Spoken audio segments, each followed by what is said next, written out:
السلام علیکم ورحمۃ اللہ وبرکاتہ۔ بسم اللہ الرحمن الرحیم۔ غسل جنابت یا فرض غسل کا صحیح طریقہ غسل کا کچھ یوں ہے جو میری مائیں بہنیں نہیں جانتی ہیں۔ کچھ لڑکیاں غلط طریقے سے بھی غسل کرتی ہیں، جن کو پتہ ہی نہیں ہے غسل کے بارے میں کہ غسل کے کیا احکام ہیں، کیسے غسل کرنا ہے۔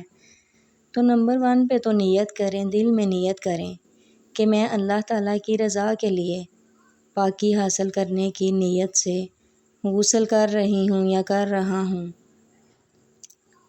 زبان سے نیت کرنا کوئی ضروری بات نہیں ہے، نیت دل سے کرنی ہے بس۔ بسم اللہ الرحمن الرحیم پڑھیں، پھر ہاتھ دھوئیں۔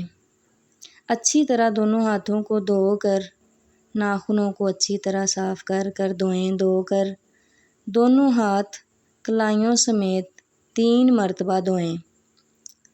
3 مرتبہ دھونے کے بعد اپنی شرمگاہ کو اچھی طرح سے صاف کریں۔ شرمگاہ صاف کرنا بہت ضروری ہے۔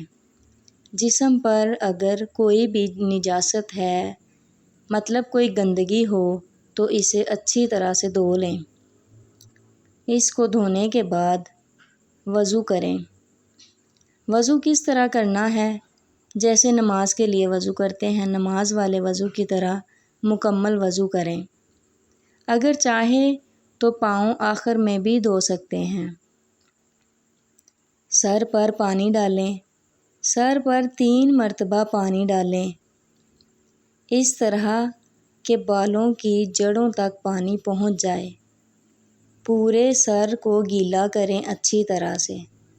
دونوں ہاتھوں سے مساج کر کے پانی کو جذب کر کے اچھی طرح 3 دفعہ سر میں پانی ڈال کر سر کو دھوئیں۔ پھر پورے جسم پر پانی بہائیں، پہلے دائیں طرف پھر بائیں طرف، پھر پورے جسم پر پانی بہائیں۔ 3 دفعہ دونوں سائیڈوں پر پانی بہانا ہے، پہلے دائیں طرف پھر بائیں طرف۔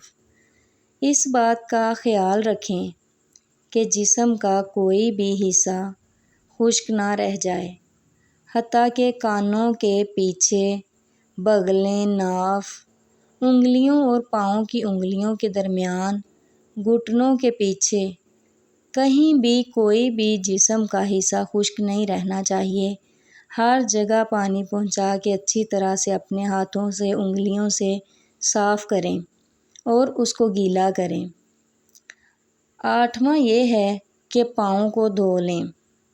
اگر وضو کے دوران نہیں دھوئے تھے تو پاؤں کو آخر میں دھو لیں۔ فرض غسل کے فرائض۔ فرض غسل جو عام روٹین میں ہم غسل کرتے ہیں، اس غسل کے فرائض کچھ یہ ہیں۔ کلی کرنا، پہلے نمبر پہ کلی کریں۔ اچھی طرح سے منہ میں پانی ڈال کر اس کی کلی کریں۔ 3 مرتبہ کلی کریں۔ پھر ناک میں پانی ڈالیں، نرم ہڈی تک پانی پہنچانا ہے۔ پورے جسم پر ایک بار اس طرح پانی بہانا ہے کہ کوئی بھی حصہ خشک نہ رہے۔ اس طریقے سے غسل مکمل ہو جاتا ہے اور انسان پاک ہو جاتا ہے انشاءاللہ۔ پاکی بہت لازمی ہے، ہر مرد عورت کے لیے پاک ہونا لازم ہے۔ یہ پاکی ہمارے اللہ پاک نے اس لیے رکھی ہے کہ ہمارے انسان اور حیوان ہونے کا فرق جو ہے وہ معلوم ہو سکے۔